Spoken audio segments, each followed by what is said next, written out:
Hi. I love you, and I think you're cool, and I need you. Okay, Ace of Cups, motherfuckers! You got new friendships coming into your life. You have new love. Some of you guys actually have finally figured it out. With the Ace of Cups, dude, you have the ultimate change coming in. You have finally realized that in order to have the new, you got to get rid of the old. And the best way that I like to describe it, I feel like I do these examples all the time and then I go off on a different subject. But the best, I'm going to remember this time, I swear. But the best way to describe it is literally think about when you move into a house. And basically, if you walked in the door and then like all this other shit was still in here, my shit. So you're moving into my house. You bought my house. You've never even met me either. You're pissed. Because I think it'd be a little bit more understanding if you did know me. So we're talking full blown. You just buy a house. It's your closing day. You're coming on in. And you open the door. You got the key turning. You and your man. You got the U-Haul out there. And then, wham! You're pissed. You know what my biggest fucking anger was when I bought this house? The stains all over the carpet. I couldn't believe it. I don't know. I thought that when you bought a new house, you actually like, it says you're buying a new house. I guess I realized really quickly on that just means you're buying somebody's old house. It's not new, but I don't know.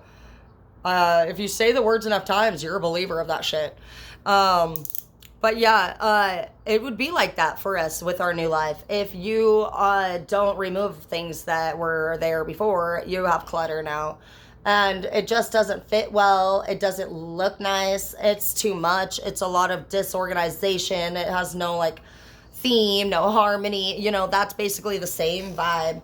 And it will not work. It will not work because it's like trying to put hamburger helper in spaghetti and calling it great and good to go just because there was room for it.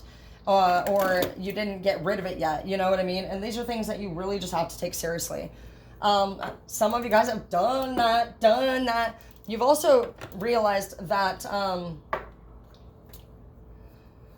you've learned a lot. You guys have been really learning so much, and, I'm really happy and proud for you guys because it was a game changer for me when I finally started to realize what it really was to, change my life and and the steps that I needed to take to actually be successful. And it had nothing to do with anything really, honestly, other than just I could take the advice or the guidance from somebody who is physically seen. But basically, the ultimate way that I have been successful recently and for the rest of my life will always be from now on that me and my higher power are working together through my intuition.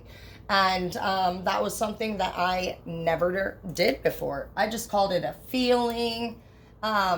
I may have believed in God, but I honestly didn't know a lot about spirituality or God. I just knew of a God. My mom, you know, she introduced us to the Christian religion. And then, you know, as you grow and you listen in church, there's all these rules and regulations. And then we have another chunk of my family that's Mormon. And we went through the Mormon church as well. And I've even seen some Catholic, stuff, and I've seen a lot of different churches.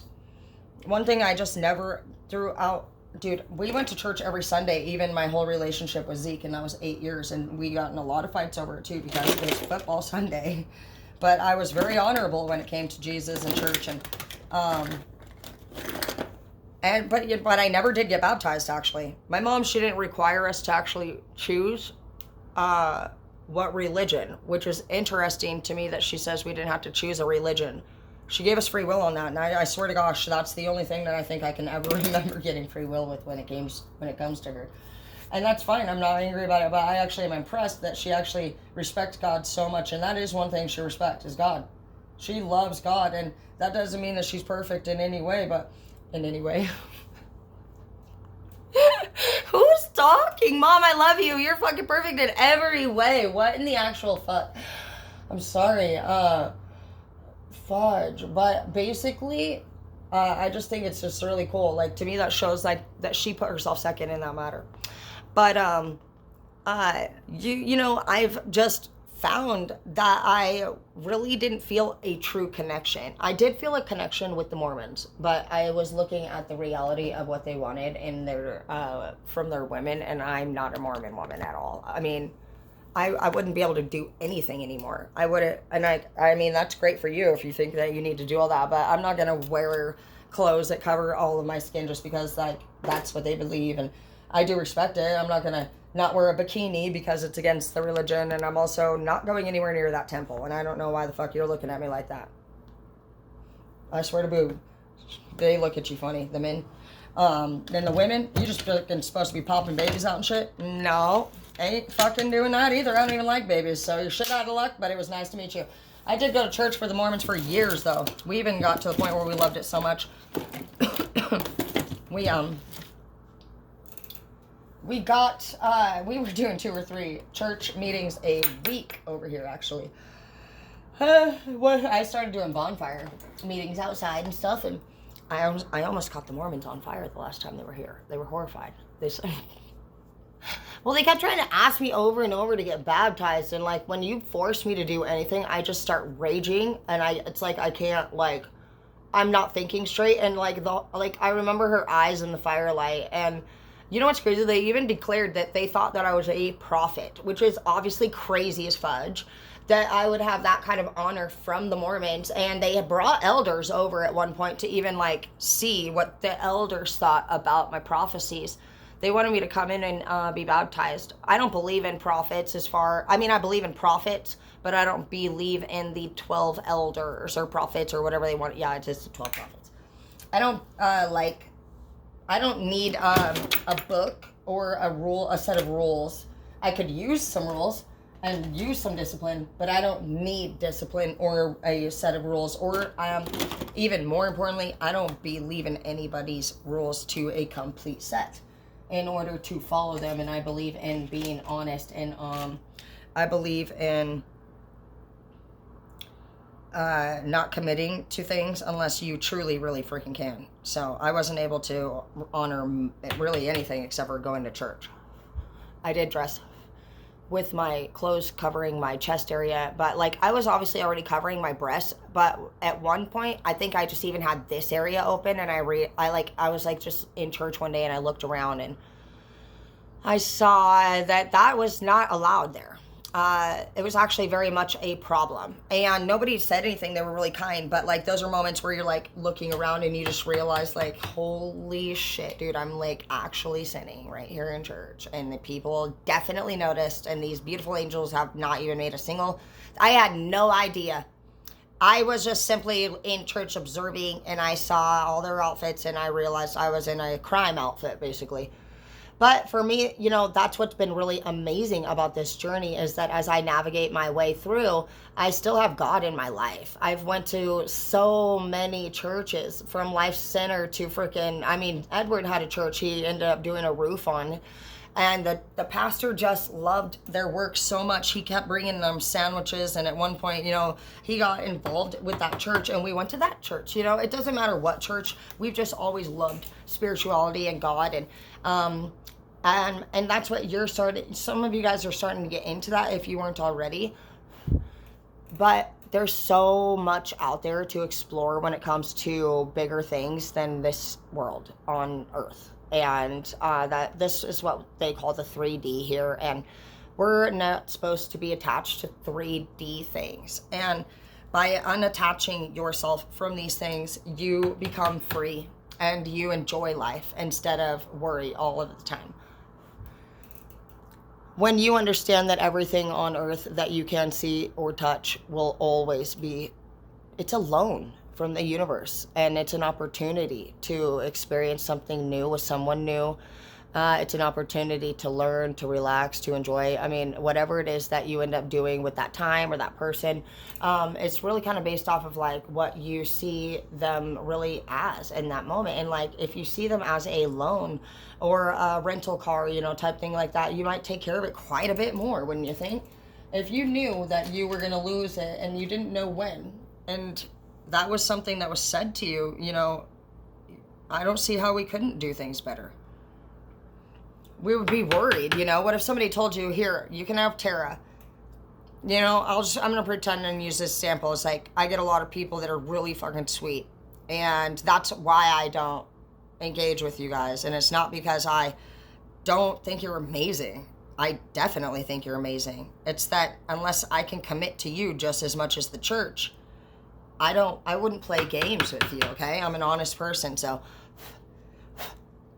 But let's just say, like, if you knew right off top with anybody that you were ever dating, you know, hey, your wife, your ex, you know, your mom, your kids, anyone in the world, like if they said, here you go, you are allowed to hang on to this until I get back and I take it. I'll be back. I'm not sure when I'll be back, but go ahead and enjoy yourself and take good care of it. That's basically what we're supposed to do. And we don't remember that.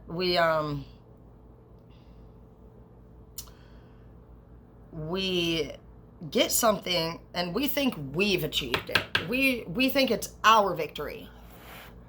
We forget God altogether.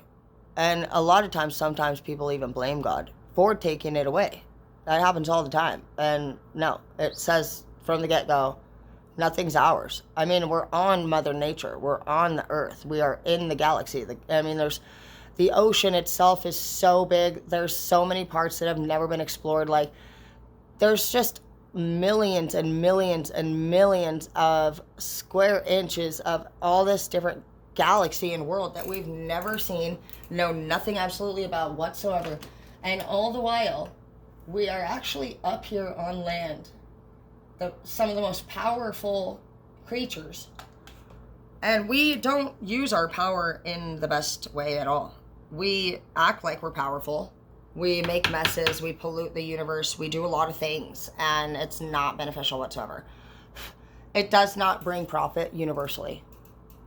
So some of you guys actually have realized that you have a bigger purpose, and that is universal prosperity.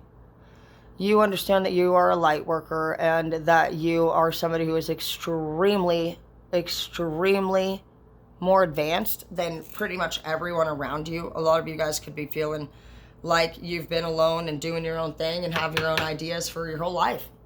And it's not really ever changed for you. The only thing that changed was that you stopped letting it have power over you. But most of the people that we know of from the past that weren't able to agree to changes or anything like that, they still talk about the same problems and they still do all of the same things. So that's the difference. You don't. You know what gets you to the Ace of Cups, you guys?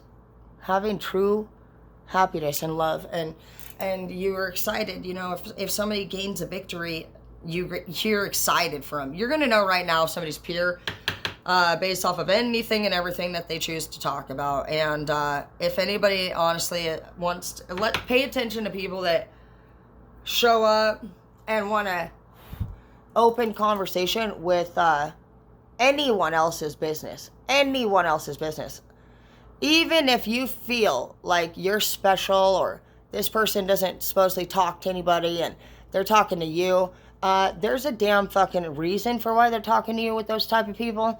If they will talk to you about another person, they will talk about you to another person. So you are never special to a gossiper.